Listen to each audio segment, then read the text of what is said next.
And coming up tonight, clarion call for all Akufo-Addo appointees to ignore invites to appear before oral committee, heavily criticized by anti-corruption crusaders in the country.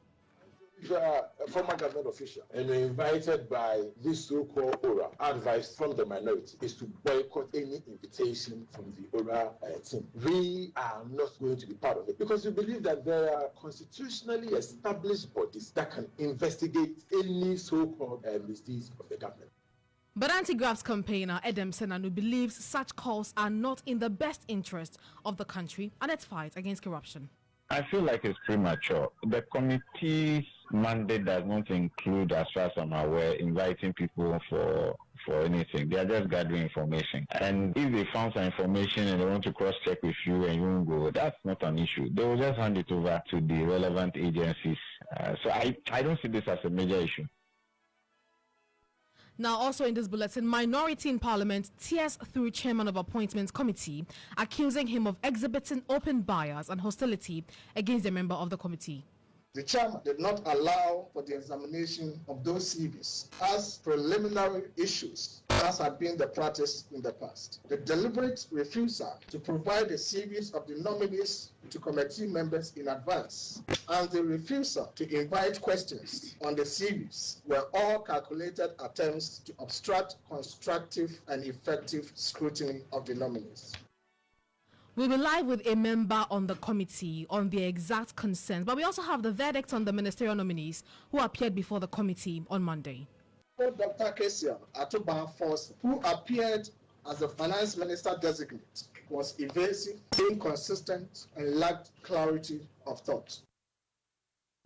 Also in this broadcast, security analyst urges President Mohammed's newly appointed security coordinators to collaborate with media and other stakeholders to ensure peace is restored in Boku and other conflict areas. The media would play a major role, civil society organizations, the chief, all those who matter would play a role in ensuring that peace is brought to the area. So they need our support, they need our help. They cannot do it alone. I mean, they will do their best. So we have to complement their efforts in ensuring that not just Boku is dealt with, but all the other unresolved chieftaincy and land disputes we have all across the country. We have more on this for you shortly, plus hear from a former government spokesperson on governance and security, Dr. Palgrave Dankwa, on the key areas the team should focus on. By ensuring that our borders were safe against any threats of terror, and also by keeping the acts of perpetrating of piracy on the Gulf of Guinea, and also limit the influx of people who are causing mayhem internally. And so we would wish them the best, and we pledge our continual support, really, for the entire security service. We also gauge the thoughts of the MP for Wild West, Peter Lanchin-Etubu, on this development. And later in the bulletin, we will tell you why your favorite delicacies like gobe, amani, kenke and fish are among 13 food items driving Ghana's inflation, plus tell what statistical service wants government to help tackle inflation. I beg your pardon. Pick the median price for money per kilogram in 2018 against the median price for money in 2024 December. You realize that the percentage change in the price of money is over 400%. So what it means is that the price of money may have gone up by 4 times. We have the details of these and many other stories making up this 90 minutes broadcast. Do stay.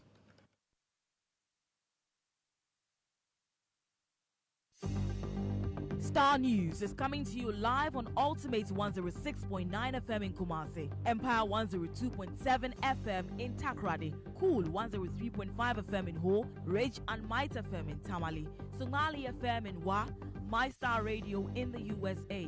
Also live on Facebook on Starr 103.5 FM and on starfm.com.gh around the world. This is Starr 103.5 FM.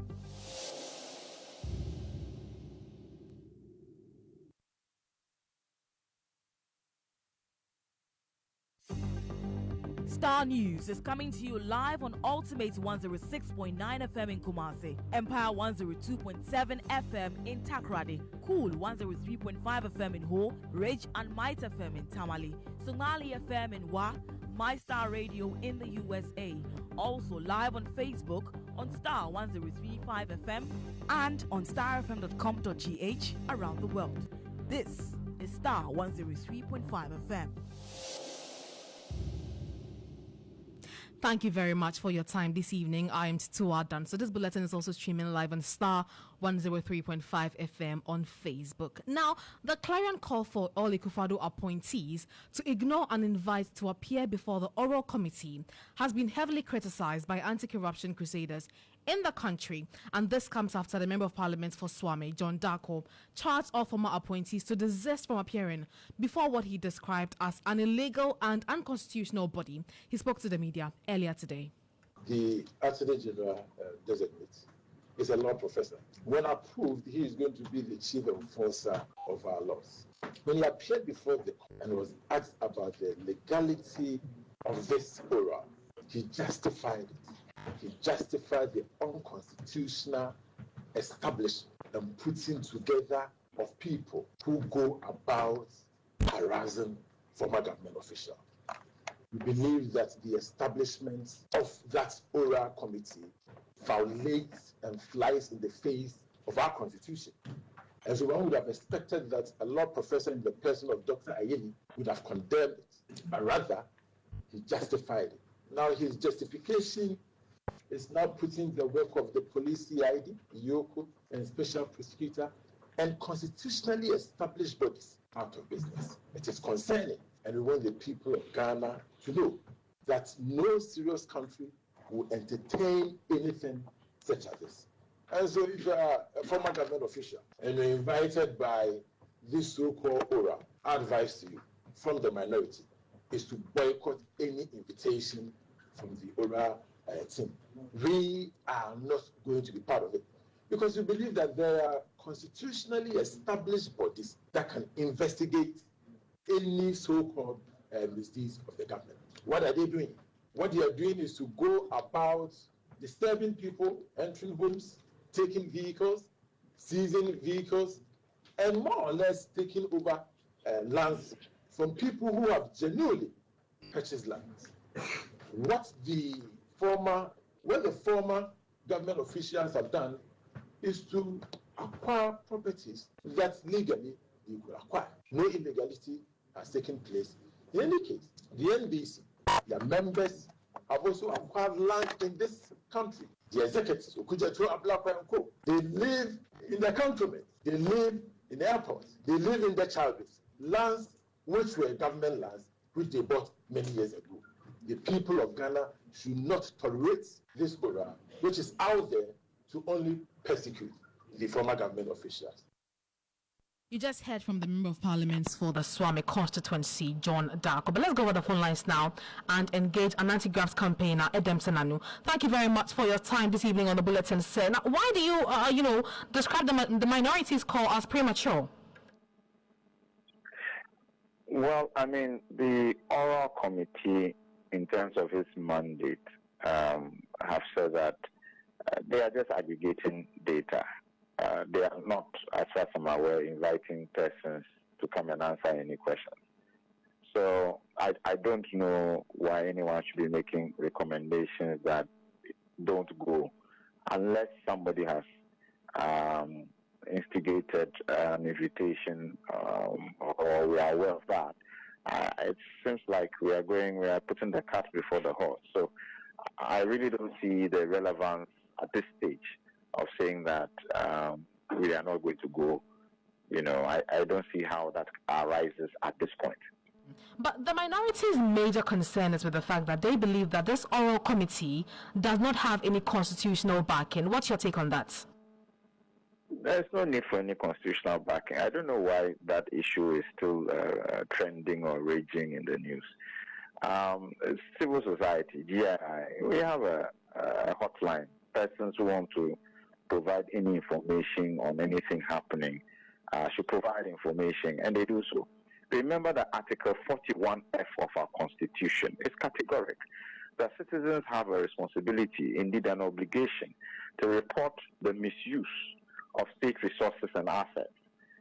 And so there's clear jurisdiction for anybody to report, in fact, not just to report, but also to protect, So Article 41F is a constitutional obligation on the citizen there's every reason why a group of people can receive that information and make sure that therefore the state is made aware and the state takes the actions to protect the press. I don't see the gap or lacuna that is being highlighted over and over again. Thank you very much, sir, for speaking to us. That was Edem Senanim. He's an anti-graft campaigner. But let's stay a while longer in Parliament and on the minority press, because the NPP MPs have accused the chairman of the Parliament's Appointments Committee, Bernard Ahiafo, of exhibiting open bias and hostility against their members on the committee. According to a member on the committee, Dr. Gideon Boakom, their side were denied the opportunity to probe and subject CVs of minister nominees presented by President Mahama to intensify the scrutiny during Monday's vetting, which saw the minority and its leaders clashing several times with the chairman and the NDC majority on the committee over the modalities. But addressing journalists in Parliament, MP for the Tono North constituency, Dr. Gideon Boakom, who spoke on behalf of the minority, claimed that the chairman of the committee was an obstacle to the committee doing a good work. By the practice of the House, these nominees could have been waited for about 3 weeks to enable the committee to obtain comments from the public. However, in the interest of national development, we waived the privilege to allow the process to proceed. We cooperated with the majority side for a smooth process. However, there are a few observations that we made during the process that we feel obliged to share with the general public. I shall share some of the general overviews. The notice of the nominations was received by the Right Honorable Speaker on January 9, 2024, and was subsequently referred to the Appointments Committee. Acting in good faith, the minority fully committed to the process. This commitment stemmed from our desire to ensure that President John Dramani Mahama had the opportunity to shape his government without delay. Nonetheless, we expected that the members and friends of the committee would be given sufficient questioning time to examine every matter in detail. Unfortunately, this was not the case. Members of the committee were not provided with the CVs of the nominees ahead of the vetting. When they were eventually set with the CVs during the vetting, the chairman did not allow for the examination of those CVs as preliminary issues, as had been the practice in the past. The deliberate refusal to provide the CVs of the nominees to committee members in advance, and the refusal to invite questions on the CVs were all calculated attempts to obstruct constructive and effective scrutiny of the nominees. Dr. Boako also took a swipe at the minister-designate, saying that most of the answers provided during the vetting were unsatisfactory. Dr. Kesia Atuba-Force, who appeared as the finance minister-designate, was evasive, inconsistent, and lacked clarity of thought. Having served as a deputy minister of finance and a ranking member of the finance committee, one would have expected his answers to be forthright and to exude concrete solutions. For instance, on the specific matter of whether the government would cater for the first-year tuition fees or academic facility user fees of tertiary students as promised, we found the minister-designate's response highly disappointing. How can a finance minister-designate look into the faces of parents and young Ghanaian students and say that because he's not yet the minister, he cannot answer whether the pledge by President Mahama to pay for their fees will be honored? This is a clear way of telling our tertiary students that the NDC party just deceived them for their votes.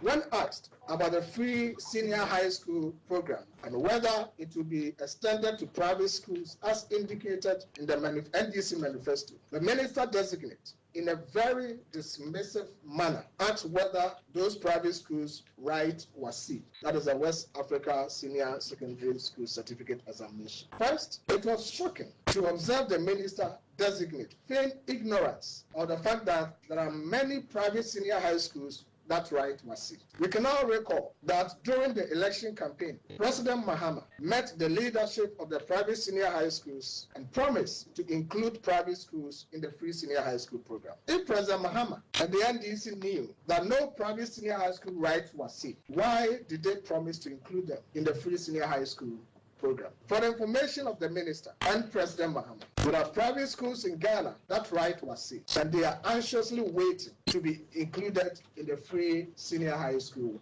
program. What is the finance minister designate waiting for? Was this not their campaign promise? What informed the promise? Didn't they do the numbers first? In the case of the free senior high school, is a minister designate saying that only schools writing WASSCE are required for the free senior high school program? You just heard from Dr. Gideon Boako. He's a member of parliament for the Tano North constituency. But in the studios, we are privileged enough to have the MP for Wale Wale, Dr. Kabiru Mohammed. Thank you very much for your time this evening. I mean, you are new in parliament and you have had the privilege of witnessing last Monday's vetting. What will be your general assessments? Thank you very much and good evening to your beautiful listeners, and thank you very much to Tutuwaa and the management of Starr FM for hosting me to elucidate on the happenings in Parliament and as a follow-up to the press conference the minority in Parliament held. Generally, we are new. We are learning the rules of Parliament, the standing order, the Constitution, which is the rules from which the standing orders are derived. If you go to Article 11 of the Constitution, you realize that standing orders are part of the laws of the country. So the standing order that we operate with guides all of us. And we are learning this. The general feeling is that the vetting this year is different from what we used to have. How different is that? You have seen that in the past, even on the CV alone, Honorable Akujeta Ablako will send the candidate a grilling moment on the CV of the candidate. But you see, no one questioning anything on the CV of any candidate. And that is the first real obstacle to any effective vetting of any nominee. Okay. People had questionable degrees. People attended schools, masters and PhD at the same time during COVID. All this on the face of the CV would have been the first basis of testing the moral, professional, and academic integrity of the person. That wasn't done. And so when you look at generally the portion of the the chairperson of the vetting committee, you realize that, he was set up to do the protection of the nominees. And I think that he's not a chairperson of the executive. He's a chairperson of a parliamentary committee. So your oversight is non-negotiable. Your role to protect the interests of the public is not. So we didn't see that. We also saw that some members of the committee, if you like, some members of parliament were bullied. That has never happened. You have a speaker a chairman controlling processes, but you don't have a chairman bullying other members of the committee or other members of parliament. Okay. So all this happened. I'll let us come to the bullying allegation a bit later. But you talk about the CV, the fact that you weren't allowed to probe the CVs of the various minister designates. But is that a new modality? It is new. It is new because as a preliminary matter, you would have been allowed to go through the CVs of every nominee, correcting problems that you might have found, asking to ensure that the certificate they claim to have acquired were really acquired. The professional experience or work experience, as stated, there were certain matter or information you would have expected the person to put on the CV, but you didn't find, or you might have not found it. Then you have to question to know why it is not there. So CV is a very important thing, but you can see all the journalists were, the media were there. No question was asked on the CV of any of them, except Abu Jinapo, where the questioner from the minority was even seeking leave to correct the date on the CV after he had asked his major questions or his substantive question. But you were also on the committee, were you not? I was in the committee. Did you get the opportunity to ask about anybody's CV? I didn't have opportunity. In fact, you did not even have opportunity to ask a question. Much love talking about the CV, which is a preliminary matter. Okay. We never had opportunity. I had opportunity to ask the energy minister a substantive question. As a matter of fact, I was entitled to ask 3 questions, 3 substantive questions and follow-up questions, but I was granted only 1. And one shudder to think, why will the speaker would use such a discretion to say that you are not supposed to ask the 3 questions, when initially I was asked that I will be the one representing the minority side, asking 3 questions coming from the subject matter committee, i.e. the Energy Subcommittee of Parliament. Okay. But what is the agreements, the committee had before, during the conclave or before the vetting? So one of the rules, or the 217 of the standing orders of Parliament, forms the appointments committee, the constituent elements of the appointment committee, and the rules governing it. For instance, it was expected that the nominees will be published in the national dailies, so that the public would submit memorandums on all the candidates. This was not done. So in other words, the general public did not even have opportunity to submit what they think of the various people for us to ask questions on them. Okay.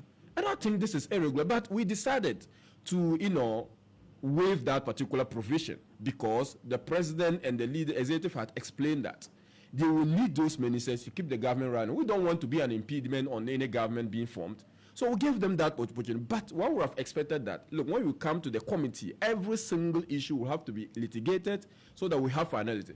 But again, we also agreed that some members of the minority were not there, especially the minority chief whip. Okay, he wasn't there. He's a part of the leadership. One would have expected that in his absence, we had people representing them. But when we went to the committee, we didn't have that. Again, we had opportunity to interview only 2 people. I mean, we had agreed to interview only 2 people. That is Dr. Abdullah John Jinapo, and then Dr. K. Kasil Atuf Baforson. Okay. That's the minister designates for finance and energy. The Attorney General was not part of the schedule for the day. Only for him to be railroaded in. And you realize that at a point we asked the media to go out. We had discussion. The option was to boycott, but people would think that minority in your usual theatrics, you don't want to participate. So all these things happen in that committee. And I think that contrary to the agreement that we should have participated as people representing subject matter, we were treated as strangers to the committee. In fact, the better description they gave us was that we were only friends of the committee.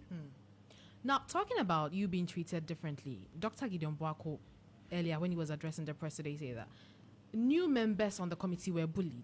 Tell me about that. So, you see, not only new members, and if you listen to Dr. Gideon Boako, he mentioned example of the MP for Tutuwaa West, Honorable Abuna Ose Asare, who is even a senior member in Parliament to that of the chairman of the committee. Okay, hold your horses. I'm just seeing a memo that was written to Parliament indicating that the Appointments Committee will hold public hearings on Monday, 13th January 2025 at 9 a.m. at Committee Rooms 1 and 2, Administration Block, to consider the following names. And I see 3 names.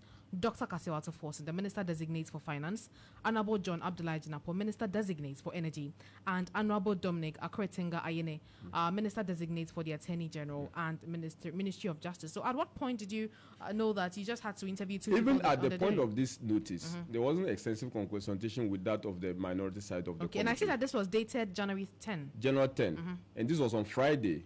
January 10 was on Friday. And we had the appointment, the committee on Monday. Okay. So at this particular time, we had not even agreed that those, in fact, the date for the interview was on Tuesday. That was what was agreed by everyone. The Monday came in last minute because they had explained to the leadership that some of the appointees will be traveling, i.e. the finance minister and the energy minister. So one would have expected that if you are bringing it on Monday, then it should be for only the 2, because you want to consider them to travel. But they put all of them on that paper. And after the 2, it was already past 4. We wanted to adjourn so that the other nominee could be taken the following day. But the majority side of the House will not agree. So we had to proceed. The minority leader reluctantly had to agree and proceed with the questioning. Okay, you were talking to me about being bullied in the House. Yeah, I mentioned that the fact that it wasn't only the new members who were bullied. You mentioned Abuna Ose Asare. Abuna Ose Asare is a senior member of the House. At a point, twice, the chairperson had to, shouted on her twice. She resisted. She had to call the attention of the chairperson to the fact that, look, you cannot shout on me. Apart from her, Gideon Buaku was shouted at. Apart from Gideon Buaku, Sami Awoku had to face the same thing. Apart from Sami Awoku, John Darko faced the same thing. Apart from John, Bafo, every single member of the committee had their fair share of the impatience of the speaker, of the chair. And I don't think it is right, irrespective of our duty, the role of Her Majesty or His Majesty opposition is to oppose. That is our role. Our role is to make sure that the Ghanaian people are presented with the best. If we find any single thing wrong, we have to raise it. But if you find our opposition or our questioning of nominees as problematic, then you are not doing Ghanaian people any good. So this bullying actually continues throughout the process. They will tell you that you are not supposed to be here. You are here. We are doing you. We are not members of parliament by the grace of any chairman. And the appointment committee is a subcommittee of the House. The fact that a member has been appointed to serve in that subcommittee, you bring back your report to the House, where the House will suggest. So if a member is there, you accord him the privileges and the rights of a member of parliament. Okay. We are not strangers to the House. So I think that they are standing orders, but common sense sometimes also prevail in the affairs or in the steering of some of these committees. Make it more flexible. Yeah, and I think that the chairperson of the committee had to be more flexible. He had to be aware that those people he was shouting at are representative of constituents. You can't tell me the people of Wale Wale, the people of Tano North, the people of Swami, the people of Manchester don't deserve to be heard. And that if you shout at me, you are basically shouting at the whole people of Wale Wale, because I'm not there on my own accord. You're representing. I'm representing the people of Wale Wale. And of course, sovereignty lies in the people, and the Wale Wale people are part of that sovereignty.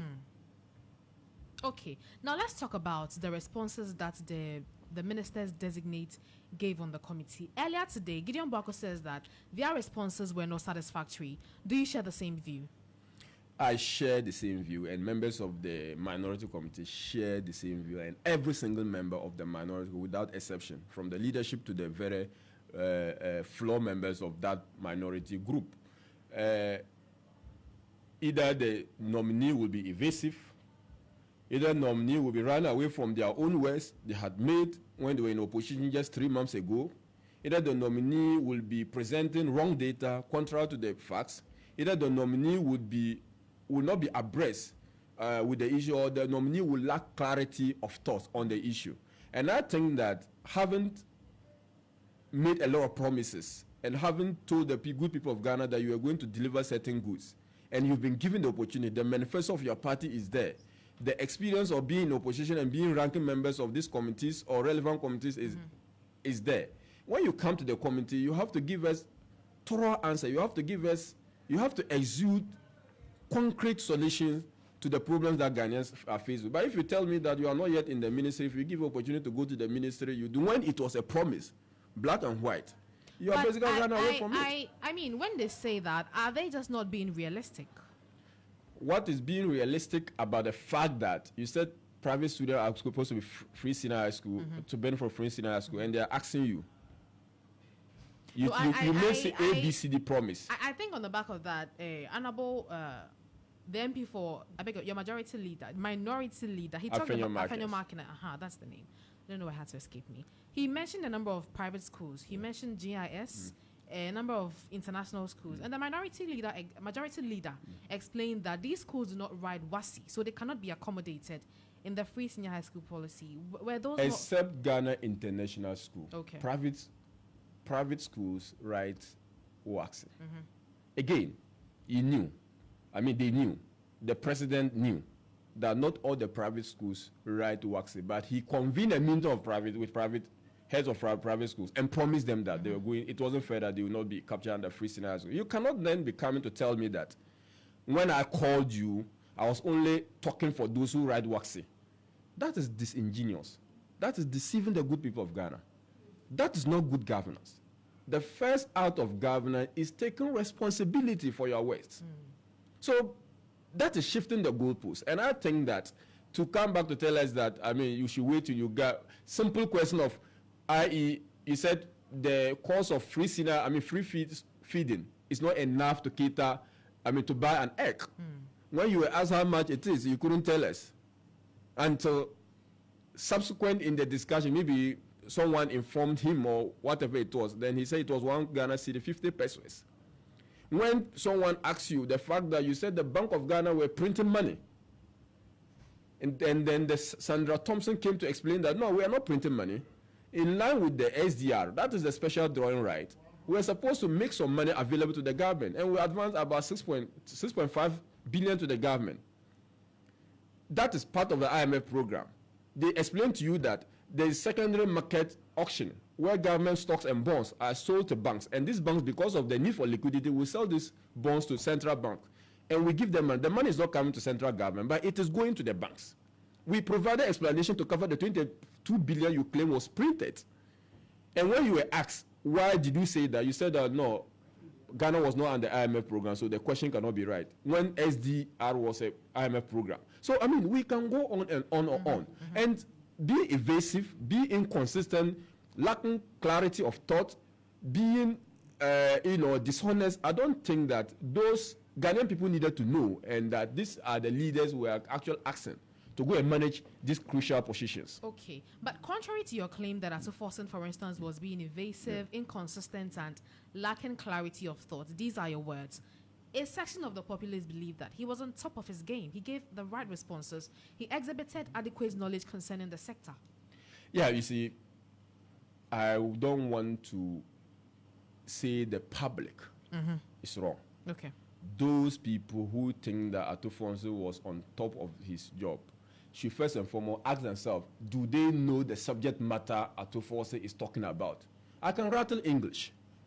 I can say release all the economic jargons. You think that's what Atuforsen was doing? A layman sitting down listening to me will think that, oh, KB is on top of his job. But the subject matter technical people sitting down and listening to Atuforsen will know that Atuforsen has fallen short of the glory of God in terms of the content of his presentation. So I don't think that, of course, experience, I cannot take away Atuforsen's experience. He demonstrated that he has got some experience. Leadership in parliament as a ranking member, I cannot take it away from him. He demonstrated it. He demonstrated that, look, he has a calm demeanor, and he took his time without rushing to answer the question in a calm manner. These are things I cannot take away from Atuforsen in his presentation. But as an economist, I listened to Atuforsen, and even the questions that were asked, some of them were asked, especially the majority members of the committee, I will not go to you will not even invite someone for a job as a senior economist and be asking him such a question. They were too low-hanging fruits. Okay. They were questions, you can better say they are choreographed. You don't think they were critical? They were not the genuine questions Ghanaians were looking for, to hear. Ghanaians want to know, you promised free senior high school. When is it going to be implemented? Do you have the resources to implement it? Those are the bread and butter issues. Ghanaians need to know that you made so much noise about betting tax. You made so much noise about COVID. When are they going? And the revenue shortfall, how are we going to make it? Are we going to get another tax basket? Or when we go, you will be able to cover it somewhere. Ghanaians need to know that when you say that we don't have enough hours of power, how are we able to survive up to this time? Are you not being dishonest? These are the things Ghanaians need to know. But if you go to go ask the minister, if, for instance, exemption is an ordinary issue everyone knows. He will make policy about it. Even the fact that the minority or the majority, the outgoing government they will say a lot of things. But I think that we miss a golden opportunity to subject the most important minister of the state to effective and thorough scrutiny. We miss a golden opportunity to let the Ghanaian people know that the leader we are entrusting the resources of the country was given an opportunity sometime, and this was how he behaved. We miss an opportunity to tell them that this person, you are manage a company aground. He collapsed a company, the company went bankrupt, and we are coming to give him the country to manage. These were the issues we wanted to bring out, but we missed the opportunity to bring those things out. Okay, but do you believe in the competencies of Atuforsen? Everyone out of relative ability has some competence. I would be very unfair to Atuforsen to say that he doesn't come in with some competence. I sitting down here and someone say I have not got some competence, the person will not be fair to me. At least I'll be able to ride some bicycle. I'll be able to drive a car. That is some competence. But when it comes to the management of the economy, when it comes to the tax, Atuforsen gave us 3 benchmarks we should measure him on: prices of goods and services, inflation. I mean, that is technically called. He gave us a benchmark, foreign exchange, and jobs. I think that in the next quarter, let's come back here and see whether he's competent or not. But I mean, I just want a simple answer from you. You heard his responses. Do they inspire hope? Do you believe in his competencies? His responses do not inspire hope. You don't inspire hope at all. I feel like he has the demeanor of a leader. I feel like he has a cool head demanding of a minister of a state, i.e. the finance minister. I believe that his temperament is right for the position, but his ability to think through the solution that Ghana needs to radically devolve, I have my reservations. With the greatest of respect to my senior colleague, I have my reservations. And those reservations, probably, as I said, I pray and hope that he proves me wrong. At least the Ghanaian people would benefit, and I will be put to shame. That is my prayer. What are those reservations that you have? I've just mentioned them. Atuforsen capacity to manage a company. He managed a company, and the company has gone bankrupt. That company is a micro part of the whole macro economy. Micro, a small piece of a bigger picture. Atuforsen has Omega Oil. He has a lot of companies. They are aware of them. Some of them have not even filed their tax returns. Okay? Some of them haven't filed their tax returns. And I sit down here and you are giving the country finance minister to such a person, and you say, they know, Ghanaian people know.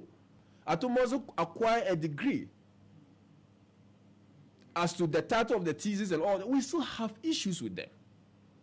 Okay, and I think that once those issues are not addressed, I will not be comfortable in my mind. I will not be stable in my mind to be sure that this man, and if we had given him opportunity, probably he would have explained to me. I might be holding some misconceptions. But they prevented the man, they prevented us from asking, and they also denied him opportunity of clearing himself. So it will continue to be a scar in our conscience that this is a man who did A, B, C, D, and he never had opportunity of being asked, and we couldn't ask, and he never had opportunity of being. So I'll still hold on to, rightly or wrongly, that misconception. And I think this is the disservice the majority did to Atuforsen and the people of Ghana, not just the minority. Away from Atuforsen, let's shift the goalpost to John Jinapor. His vetting was relatively short. How do you assess that? You see, that again, at a point I was telling my colleague, Gideon Boako, who was sitting just by me, you know, what is happening here? I was supposed to have 3 bites of question at John Jinapor. I'll ask only one. And they say, when I was even asking to ask my race, they said, no, it's going to the next person. And every single question, they moved to the as if we're in a hurry. But at the end of it, I got the impression that he was rushing to catch a flight. Look, someone is going to travel. Who was rushing to catch a flight? John Jinapor. Because he was supposed to travel that day. So you see, we sacrifice thorough inquiry, vetting on the altar of speed and convenience of a minister or the executive. Because he was going to travel, we railroaded him through the process. And that was it. People, we get to the majority, they say they don't have questions. Meanwhile, they constitute the majority of the committee. You see, I think that, to be fair to him, he gave answers that relatively were spot on. His answers were good. I mean, most of the answers were good. There was no need to drag it then. You will drag it because there were answers there were questions that would have asked probably to expose him. He did not have many questions as compared to Atu. So even if I'm comparing the two, I'll not be fair to Atu to say that Abdullahi John Jinapor did better than Atu, because their questioning time were different, the number of questions were different, and one would have thought that Abu did well. Abdullahi Jinapor did well, but the questioning time of Atu Forson was totally different. The number of questions were totally the subject matter. So that's why I'm saying that. Whereas I'm giving him the benefit of that and saying he performed relatively well, but the questions that were put to him, and remember I had to put the question about the sale of ECG to him. I confronted him with his statement in September 2024 when he said that, look, we don't need to privatize ECG. The real problem to ECG's financial and operational turnaround was to ensure that we take away political interference. Fast forward in January, just 3 months. Just on the day that you were sworn in, or you were nominated, you tell the whole country that the only way out is for us to sell ECG or to have private sector participation in ECG. 3 months. But when he was confronted, he denied ever saying. But what is rich is that he never issued a rejoinder. When he was misreported, he took the political capital of that particular position because he was seen to be protecting state assets. Now, the reason why he said they should sell ECG was based on wrong data, because he goes around saying that 40% of ATC and C, which is aggregate technical, commercial, and collection losses, were 40%. And that you cannot be operating only with 40% losses. But he did not tell the people of Ghana that it is not even 40%, it's 37.7. But he did not also tell the Ghana people that in 2022, it was 28%, it was 27%, improving from 2021 to 2022. But the reason why it has increased, he didn't tell the good people of Ghana. Okay, questioning would have exposed that dishonesty. When he was asked about arbitration issue that is impending or that is imminent, he read something into the City FM reportage.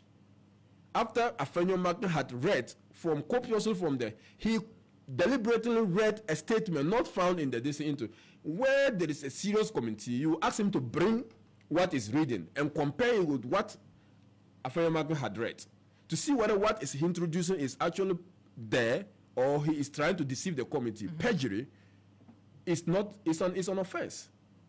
Okay, these were not done in the case of Abdullahi John Jinapor. Okay, these are the issues I have with him. But take away those issues, I feel like because maybe we didn't have an opportunity to interview him extensively, questions that were so sensitive were not pushed to him because he was railroaded. I think that his performance was relatively good, but with the condition, subject to the fact that if we had subjected him to thorough vetting, maybe he could have turned out to be even more uninformed, more evasive, more dishonest, more lack of thought or lack of clarity of thought than that of Atu Forson. Are you using all these words to describe Atu Forson? You say that dishonesty, incompetence, evasive. Are you using all these words for Atu Forson? I am describing what happened at the vetting or at the appointments committee. So you believe that in real life, hold on, you believe that Atu Forson on the committee was what? Evasive. Dishonest, evasive, incompetent? Exactly so. That's my belief. Are you being fair to him? I'm not judging Atu Forson as a person. Absolutely, we get that. I cannot talk to the fact Atu Forson's moral standing as a person. I have no locus to question his competence in life. I have no locus to question Atu Forson's achievement. And as a fine and one of the seniors, one of the long-serving members of parliament, I have no basis to even think that Atu Forson is not qualified to be a minister of state. Because the constitution says that to be qualified as a minister of state, you must be qualified to be member of parliament. Okay. So I'm not talking about, I'm saying that based on the responses he gave on the committee, the use of these words to describe his performance are not born out of any malice. Okay. Now let's move to the minister designates for the Ministry of Justice. I saw this quote on Afenyo Markin's page, and it says that this is a question he posed to Dominic. He says that, don't you think oral is usurping the powers of bodies to investigate cases? And this is the response that Mr. Ayeni gave. Oral has not been conferred with investigative powers.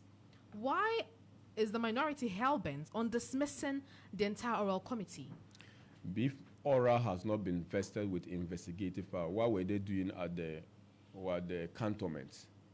At the building close to, I saw a picture of Akujata Blakwa, American Embassy. What were they doing there? What are you there to do? You see, so it is a contradiction of what the minister designated for Justice and Attorney General said and what they are doing. If they are to sit down somewhere and someone comes to give them information that I suspect ABCD is happening, and I collect the dossier, I'll prepare the dossier and submit it to AJ, you are doing pro bono, you are actually helping in defense and prevention of crime and protecting state housing. There's nothing wrong with that.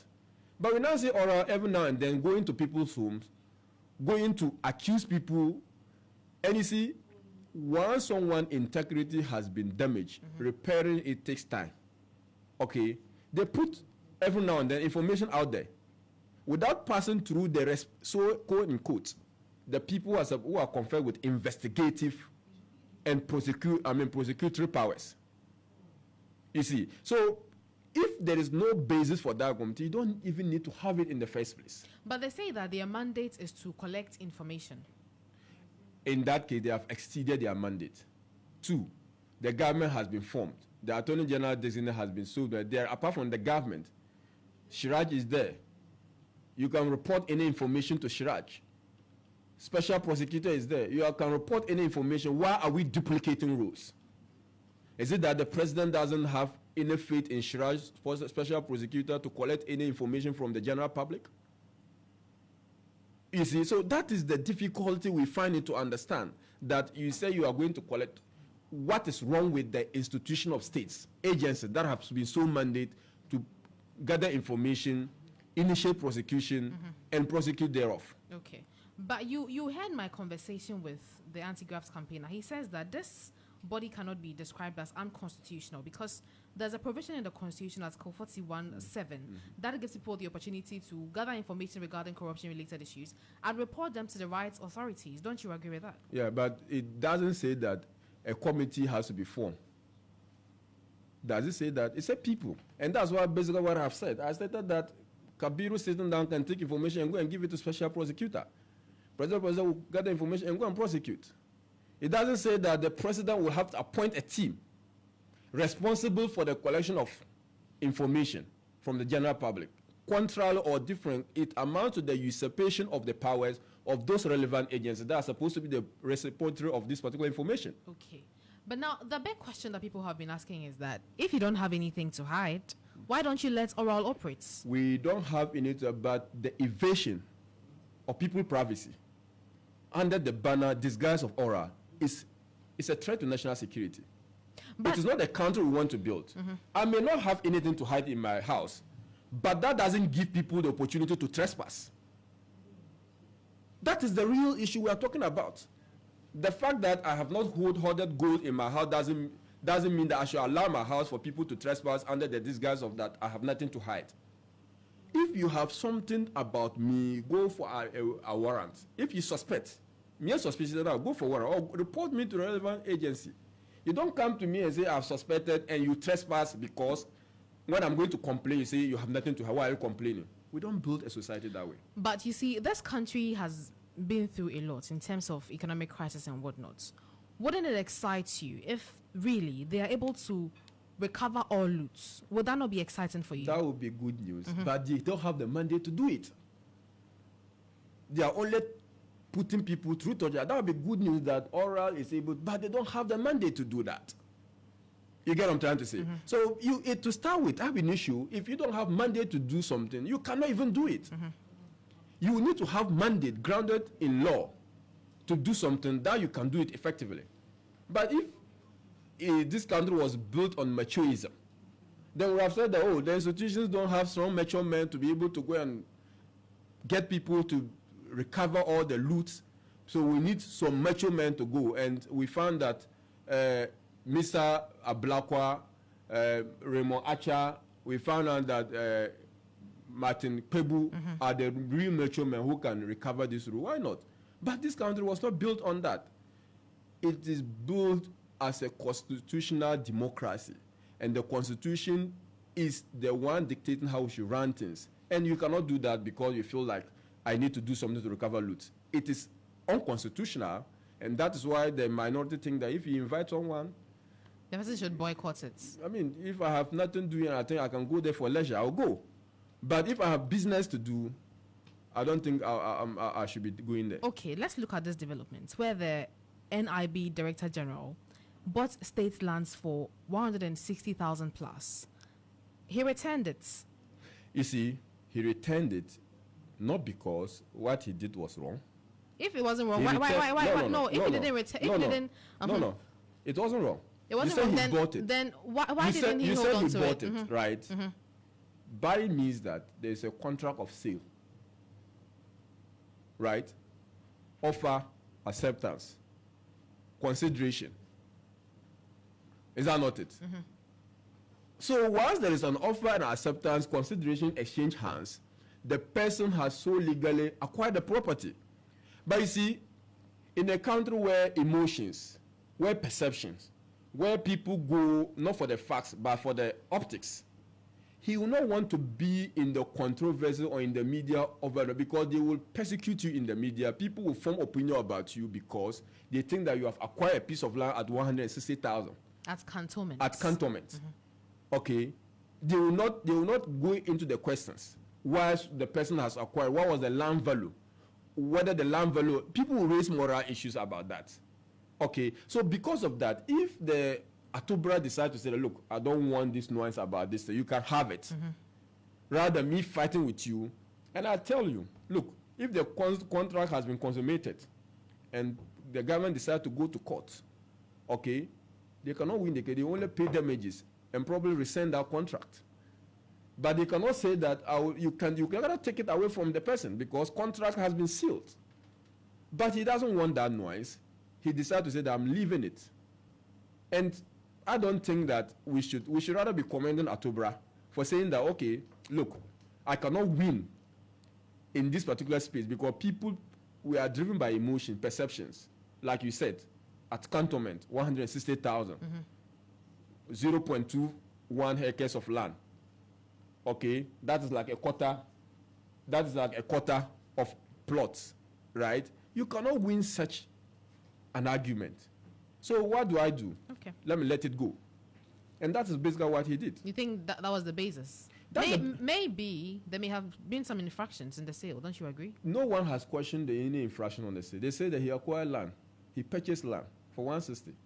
They didn't say, of course, in law, they can raise issue on unquestionable contract.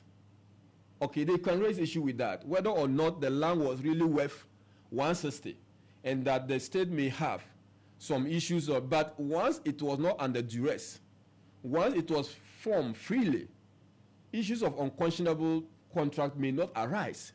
So you see, so I think that the only reason why Atubra decided to leave it was because he didn't want the drama. And maybe someone would take a different route. When Mr. Tony Edo bought a V8 in this country, all the noise went and subsided. He never returned it. I can't remember he ever returning the Ford. Okay, because he had legally acquired it. So Mr. Atubra did an honorable thing by returning the land. He did an honorable, but it's not, for me, I don't want to call it honorable because you may think that someone who has decided not to return it is not an honorable person. Okay. Okay, I think that he did what he felt was right because he didn't want to go through that torture of public persecution. No problem. So moving forward, I mean, you have vetted 3 ministers designates already. What will be your position on them? You see, given the answers that you have, given the way you have described their performances on the vetting committee. I think that the president is not even serious. We are in the 14th day. How many days did he say he was going to use to? 14 days. Yes, after the elections. Today is what? After being sworn in. After sworn in, so if he was sworn in on 7 January. Today is what? So 14 days will be so that's January 21. So that's 1 week. So let's you're not being fair to me. Let's even say that he has 2 weeks more. Well, yeah. And he's giving us this which ends on 22nd. He's giving us this thought appointment. If he was a serious president minded at national interest, he would have appointed a national security minister first, because your duty as a president is to safeguard the. What can they do? He has given us about 10 regional ministers. What will the regional ministers do? What is happening in the region? What is wrong? Are the regional coordinating council not able to manage affairs? You think that regional ministers are the most important. You've left out the national security minister. You've left out issues about, the interior ministry. You've not dealt issues about road transport. These are the real sector that will drive the economy. You are going to talk about regional minister. That doesn't show seriousness. That's not showing account the government that wants to appoint his minister within the 15 days. I only hope that he does that within 15 days. We are ready. The committee is ready. I may not come back to the committee again unless, of course, it's a subject matter that the committee invites me. I can always be a friend of the committee because I will always be there if time permits me. But I just hope that the rest will be brought and then we can have opportunity to scrutinize them. Okay, but the executive instruments he released on Saturday stated clearly the ministries that he wants to work with. There wasn't National Security Ministry in there. And that's the first real problem. But he's appointed the security architecture. Who is the security architecture? The National Security Coordinator or the Presidential Advisor on Security? Douglas Bani, the Chief of Staff, former Chief of Staff, who has been appointed as the National Security Advisor. DCOP Abdul Osman Razak will now serve as the National Security Coordinator. And we have COP Kofi Boaching, who has been appointed as the Director of Operations at the Presidency. And then Charles Kipu has been named as Director General of the NIB. The military command, who are they going to be reporting to? The police command, who are they going to report? Even there's going to be budgeting, is it the National Security Advisor who is going to represent them in Parliament when we have questions to answer or when there's budget to be defended? That is why every sector will have to have a line ministry. Okay, without a line ministry, who is going to do the work for you? And we have always had a national everywhere across the country. We have always had national security ministry. He has clearly outlined the people that he wants to work with.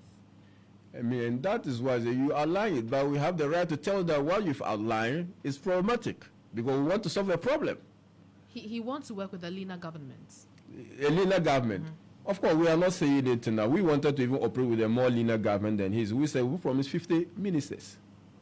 Dr. Mahmoud Bawe promised a good number of 50 ministers. So we are not having an issue with the fact that he's appointing 60 ministers. That is way beyond what we are going to do. Okay? So he's not doing Ghanaians any charity by giving 60 ministers. We had promised them that we were going to give them 15 ministers. So he can still do away with 10 ministries or merge some other ministries so that he will come back to 60, to 50. There's the existence of the Ministry of Defense and Interior. Yes, I know. And I know defense but... And you still believe that he needs to appoint a national security minister? Because the defense is a silo. Interior is a silo. Interior has responsibility over immigration, police, fire service, prison service. And defense? Defense are the minister over the Navy, Army, and then Air Force. Okay? Now, there's a confluence, there's a point of meeting, there's a point of coordination between them. Who is going to be that supervising minister? You need a stature of a minister where the defense could report and then the police could report or the interior could report. And that would be the overhead. Who is going to be that? The president himself? And that is where we think that, architecture, national security architecture elsewhere have this. But if you think he can do and secure the country, we only pray that he's able to succeed with that. But for us, we don't see that. We don't see the seriousness in such a system. We are wrapping up shortly, but all these things that you've talked about is something that the National Security Coordinator can do, don't you agree? Doesn't necessarily have to be at the status of a minister. Well, unless, of course, the Interior Minister doesn't have problem reporting to the National Security Coordinator. I am a Minister of State. And you are only a coordinator. Though, in the scheme, you could be on the level of a minister. Unless, of course, they decide and to report. I just don't want to believe that meeting they'll be throwing blues. People will be flexing power. If they decide to work on that, why not? We only watch as Ghanaians to see if they're able to deliver. Absolutely. Thank you for coming. Thank you very much, Tutuwaa, for also having me. It's been great. Congratulations. Thank you. For representing the people of Wale Wale. Thank you. Thank you. That was Dr. Kabiru Muhammad, I almost called you the member of Parliament for the Wale Wale constituency. This has been my conversation with him regarding what they say has been abuse of new members in Parliament and other issues that we've talked about here on the program.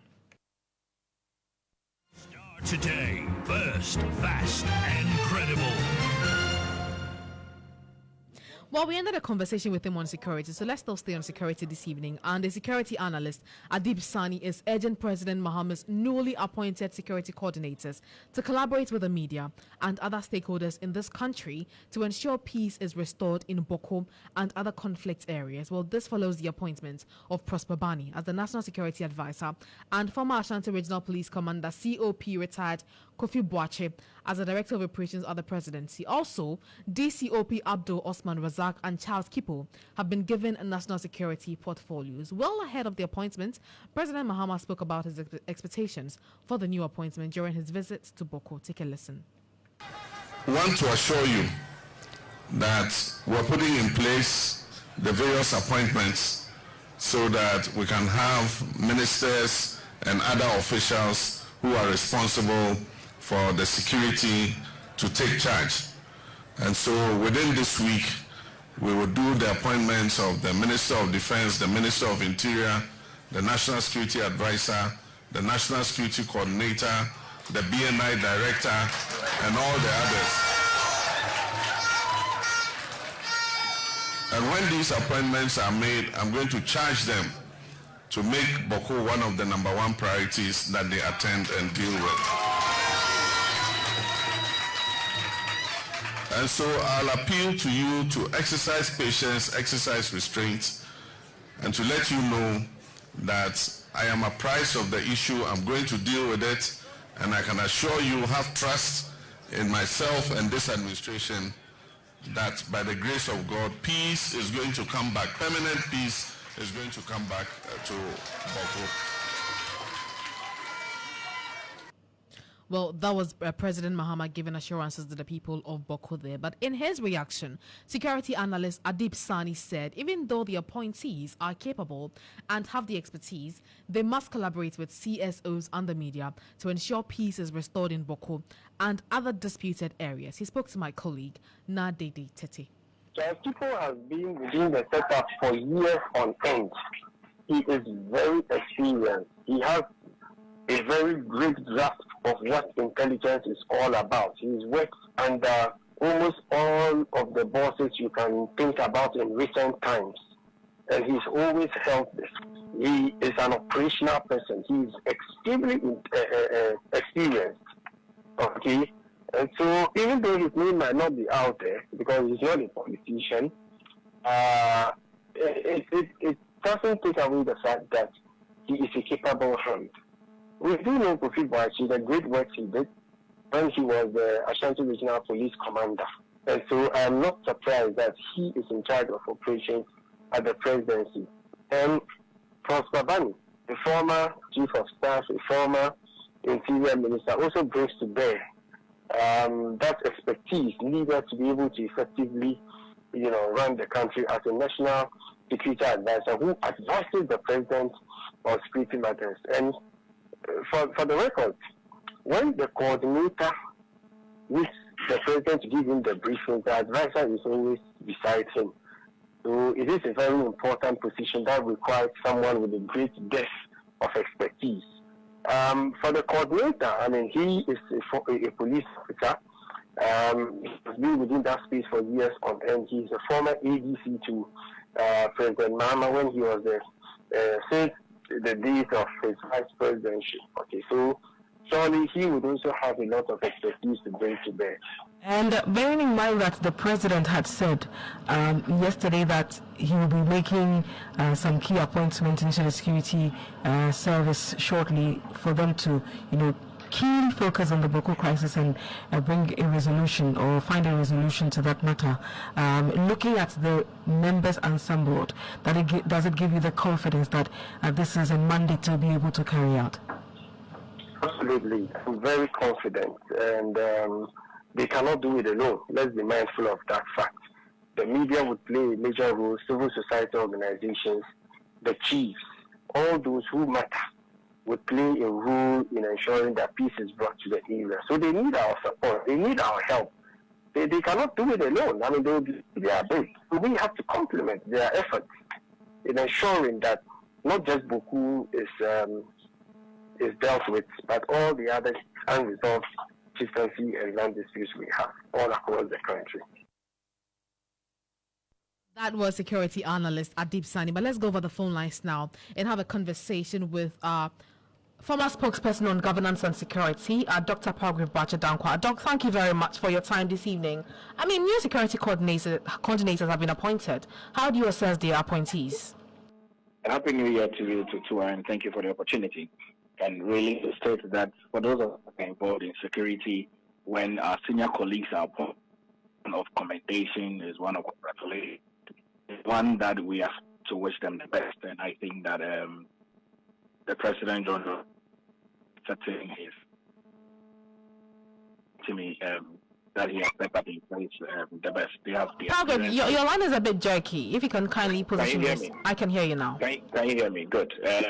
I said that for those of us involved in security, when our colleagues and senior colleagues are appointed, is one of congratulations and commendation.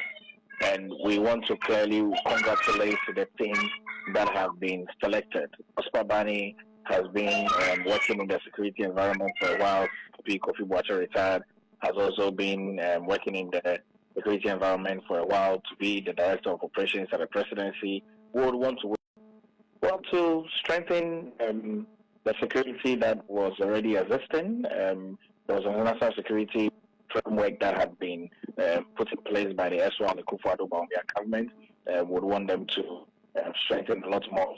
There's a lot of cyber security issues, and there was a strategy as well that has been put in place. I'm sure that they would work with that, and that players are safe and they are protected against the threats of, because we run the borders.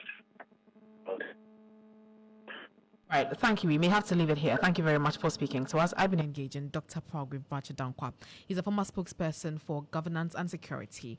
Now, meanwhile, President John Dramani Mahama has assured the Nairi, overlord of the Mamprugu Kingdom, Na Bohagu Mahami Abdullahi Sheriga II, that a high-level mediation effort to address the protracted chieftaincy conflicts in Boko will resume shortly. Now, the president, who embarked on a peace-building mission to the two kingdoms on Tuesday, said the initiative aims to foster dialogue and promote lasting peace in Boko. Now, during this engagement with the Nairi, President Mahama reiterated the government's commitment to working with national traditional leaders, stakeholders, and mediators to find a lasting solution to the long-standing disputes. But I know that my father has not been sleeping because of what is happening in Boko and what is happening in Wale. And so during the campaign, I made a promise that bringing peace will be one of my major priorities. And so it's exactly 1 week since I was sworn in. And this is my first major assignment out of Accra. It shows how important this matter is to me. And so I just came to appeal to him to exercise restraint and patience, and his subjects to exercise restraint and patience, and trust that we'll resolve this matter amicably. I'm in the process of forming my government, and so we're still appointing the ministers. So I'm just appealing to my father that they should exercise patience while I set up the government. And so as soon as that is done, we might have to invite my father, but I cannot sit in Accra and invite him. I have to come and alert him in advance that an invitation like that will come. In my last briefing with Nana Akufo-Addo before he left office, he briefed me about some mediation efforts that they were undertaking. I wish to be able to discuss it with him and see how we can continue that effort. Was President Mahama there, but let's go over the phone lines now and have a conversation with Member of Parliament for the Wild West constituency, Peter Lanchin-Etobu. Thank you very much, sir, for joining us here on the bulletin this evening. First off, I want to pick your thoughts on the nominations that have been made for the national security coordinators.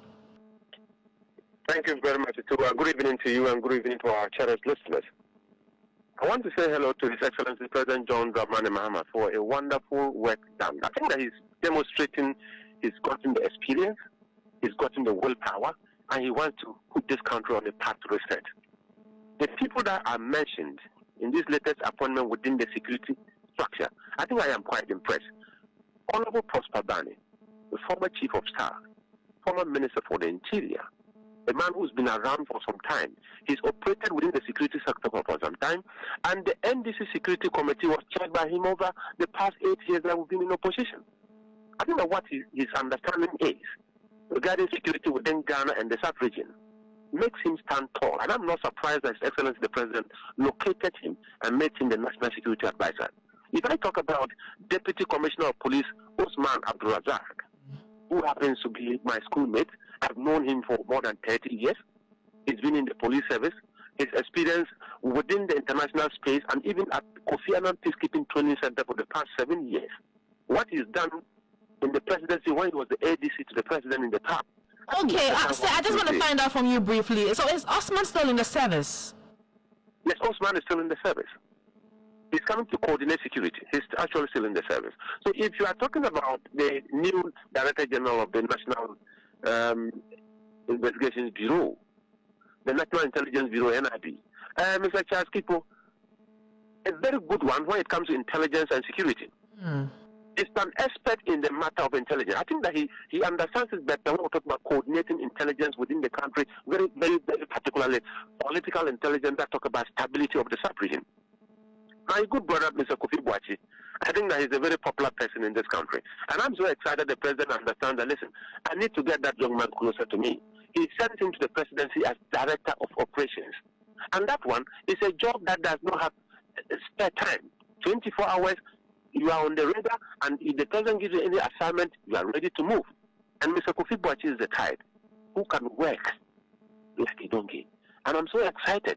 This evening, when I saw the letter, so wow, Mr. President, I think that in the next few years, we will appreciate the fact that he came back to the presidency with better experience and willing to reset this country. Based on your submission, are you giving us the impression that when we go to our homes late in the evenings, can we just, sleep without having to worry about insecurity issues? Of course, these are appointments that are bringing people on board. We'll put our heads together, set a template, restructure the system, and ensure that at least in the night when you go out there and you are walking, if you meet a police officer, a soldier, or any person in uniform, the confidence in you should be heightened. You should raise your confidence. Your trust level should be up there. When you see anybody in uniform, you should understand that this country is rather on the radar of all the security officers. Intelligence will be upped, operations will be upped, visibility will be upped, and at the end of the day, security is a feeling. When you feel very secure, because of what you see around, all of us begin to understand that we need to help. But you know what? Security is a collective responsibility. Irrespective of what everybody will be doing within the security sector, every Ghanaian must be conscious. I think that experiences in Libya, experiences in Israel will tell you the most important people are the citizens who will have to keep these appointees alert and keep them on their toes, and collectively become a very secure and peaceful place. Okay, Honorable, I just engaged an MP for Wale Wale, Dr. Kabiru Mahama, who says that it would have been better for Mahama to appoint a national security minister who, instead of, appointing these security coordinators who do not match up to the status of a minister. What's your take on that? Probably Dr. Kabiru doesn't understand the system. A national security minister does not have an overriding power over the Minister of Interior. He is not a supervisor over the Minister of Defense. He is just another minister in relation to security matters, very particularly when you talk about the NIB, you talk about the Signals Bureau, you talk about agents in particular. But when you talk security coordinator, his job is to coordinate all the agencies within the national security architecture. That's another agency. National security is that all the security agencies put together, and the coordinator is supposed to versatile in his job to bring ideas together, pick intelligence together, do briefing at the National Security Council level, and assignments will be assigned to various agencies as relevant. So if there is no minister, it changes nothing. The job of the National Security Minister will be done very well by the coordinator, and we will not lose anything. I'm sure that very soon we'll have the National Security, one will have the Minister for the Interior, we'll have the Minister for Defense, and gradually we will begin to put up the full structure of the national security architecture. You will appreciate what we are in for. Absolutely. Now let's talk a bit about Boko before I let you go. The president was there and met the feuding factions. For you, does this inspire hope that the long-standing security crisis in Boko may come to an end? What excites me is the fact that President Mahama made Boko his first outing when he was sworn in as president. 1 week exactly after he was sworn in as His Excellency the President of the Republic of Ghana, the place he felt and went that it was so important for him to move out of office and go was Boko. It tells you how the importance is attached to Boko. And he went there to tell them, listen, this is my home. I feel distressed when I see brothers and sisters killing each other. I prioritize this and I've come to assure you. What I told you during the campaign, I mean every word that I said in there, and I'm coming back to assure you that I will walk the talk.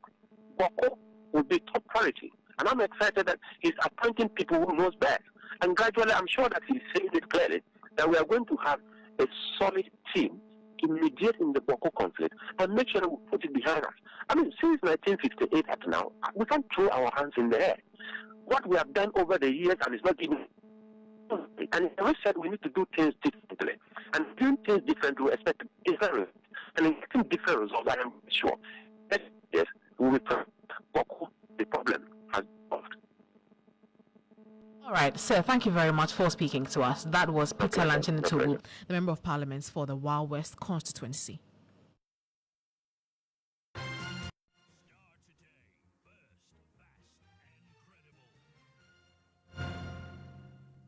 This is still Starr today here on Starr FM. I am Tutuwaa Danso. Now, if you are a fan of local delicacies such as gobe, kenke and fish, amane, or regular patron of trotros, you might be contributing to the rise of inflation in the country. And this is because the Ghana Statistical Service says that these are among some 15 key items driving nearly a third of the country's inflation.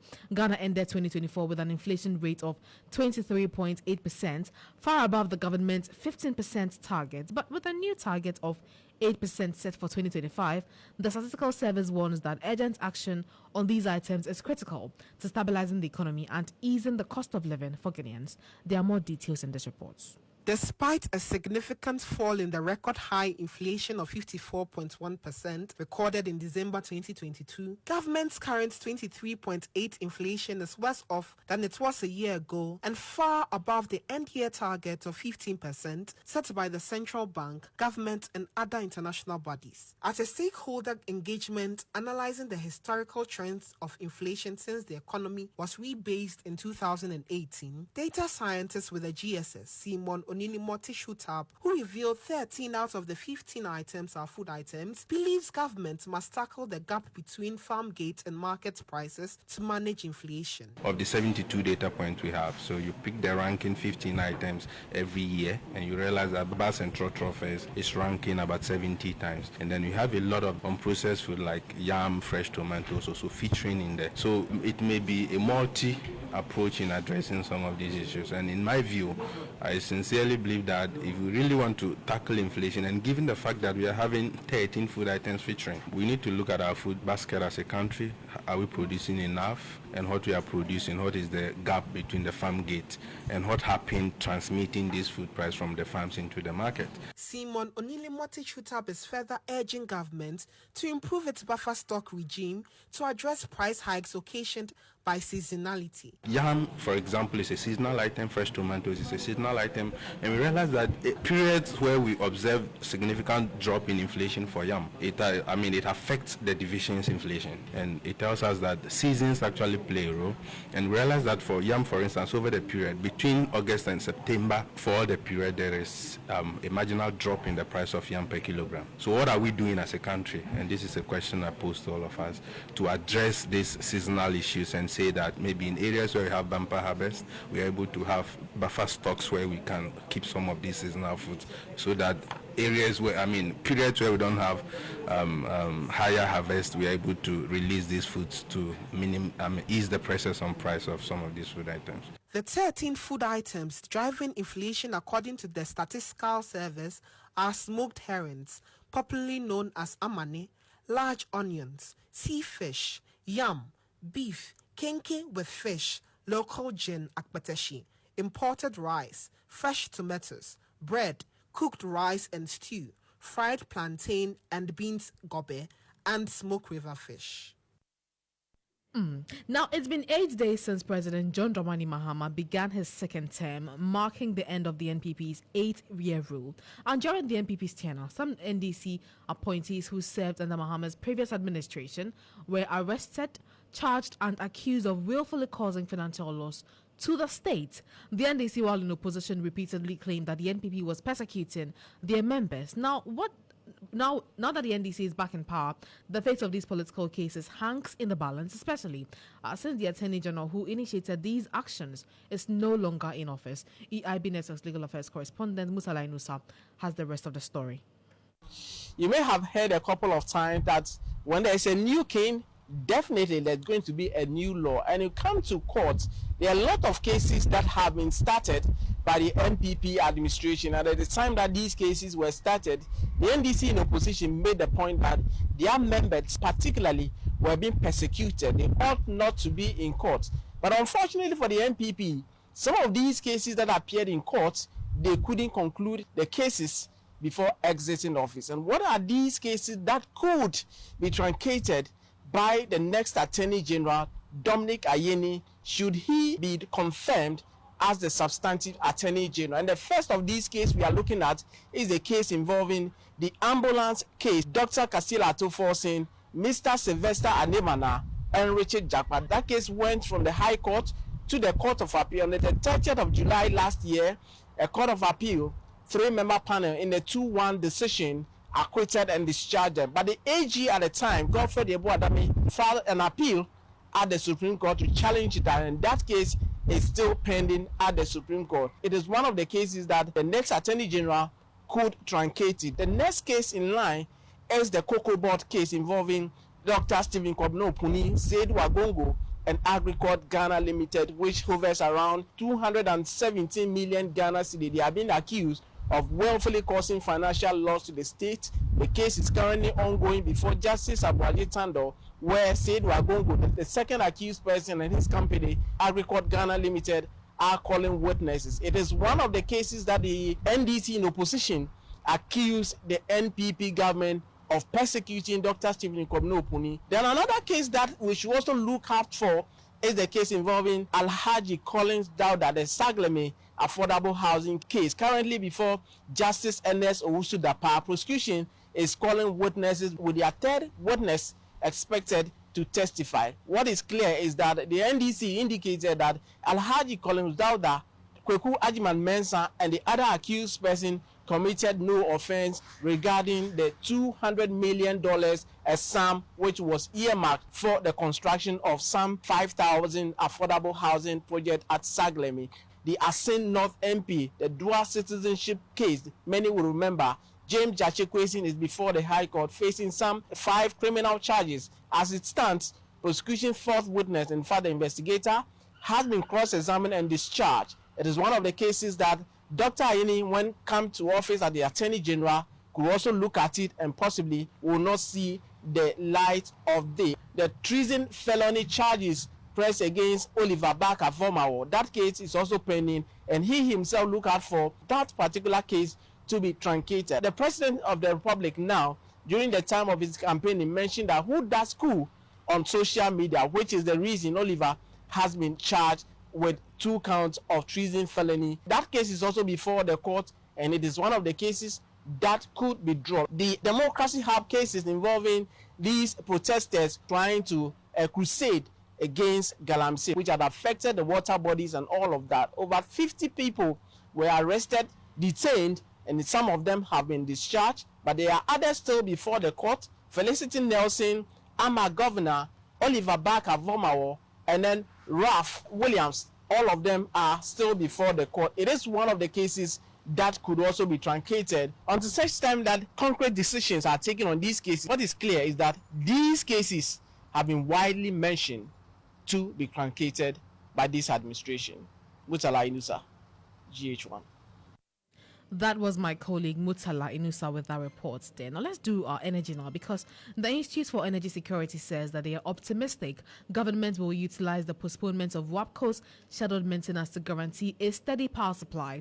The West African Gas Pipeline Company Limited, WAPCO, in a statement announced a revised schedule for its planned offshore pipeline cleaning and inspecting exercise, commonly known as PEGIN. Now the maintenance, which was initially set to commence on January 20, 2025, has been rescheduled to begin on February 3, 2025, to better align with the interest of key stakeholders. Now, speaking to Nade Tete on Morningstar earlier today, Executive Director of the Institute for Energy Security, Nana Moisi VI, said he's hopeful government will take advantage of the rescheduling to procure enough liquid fuels. It means that enough of liquid fuel may have to be provided. One vessel may not be enough, but then some back-to-back supply of liquid fuels will probably resolve the issue. And I'm sure the government have to take advantage of this, because the decision to postpone the program has prevented that immediate power outages where it was going to provide some public dissatisfaction and potential criticism for government over its own preparedness. And now some take advantage of the opportunity and yes, right, to avoid the public criticism. Now, the executive director was also quick to defend the Minister of Energy designate over his intention to privatize the electricity company of Ghana. According to him, the Minister for Energy designate only wishes to privatize a segment of the ECG to ensure efficient collection of revenue. It doesn't mean that it's going to privatize the ECG. He was stated that they are looking at revenue, ECG operation, collection of bills, and all that. They didn't say the of the grid. It means that there is a level of participation, not total privatization.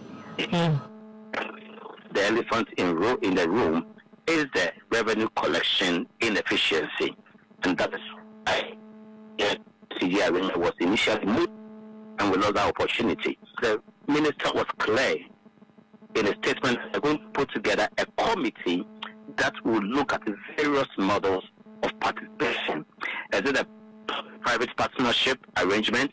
Is it a concession model they want to use? And the management contract model, or also the joint venture model? So they are yet to do all this to choose the best for us as a country. And so we should not be running out there and shouting privatization of UCG and it didn't state it so. The judgment of the UCG's function that we need to make sure that we bring in the needed capital and efficiency to improve on. And we don't have money at the rate to put into UCG today close to $1 billion. We are proving that we are not able to do that exercise. Let's bring in every sector that will introduce some level of funding, innovation, and efficiency into UCG's revenue collection segment.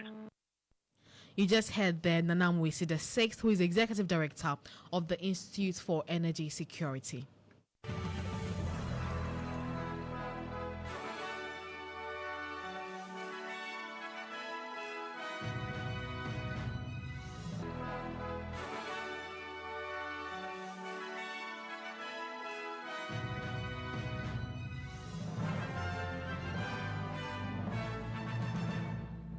And that wraps up Starr today here on Star 103.5 FM. Thank you very much for your time. For more news updates, kindly visit starfm.com.gh. I'm Tutuwaa Danso.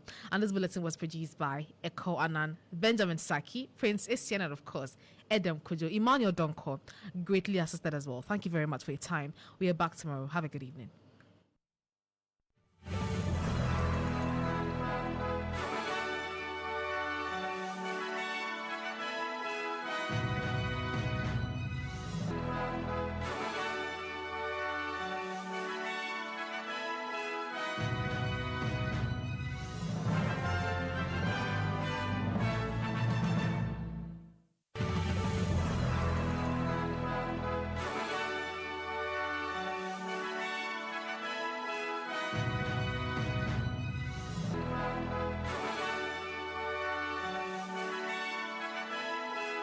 Starr 103.5 FM. This is my station. You got it going on. Off the hook, man. Accra's solution to a stressful lifestyle. Simply the best.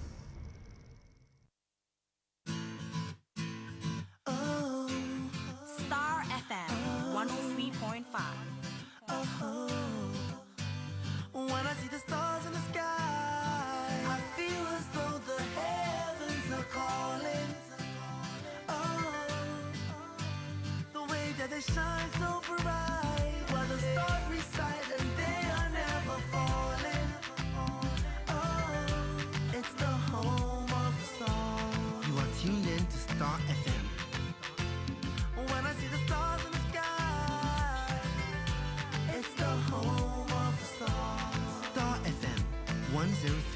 5.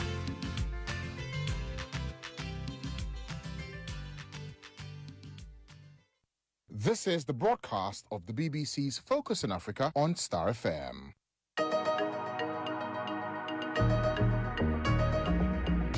Hello, I'm Audrey Brown, and today in Focus on Africa, more and more African countries are exploring nuclear energy deals with Russia. As a continent, 600 million people don't have electricity. As the population grows, as the economies grows, there's going to be a need for more power. And nuclear has come up as a fast way to address this deficit. We'll be taking a closer look at the terms and conditions. And in a land not known for snow or ice, Kenya is the new kid on the ice hockey block.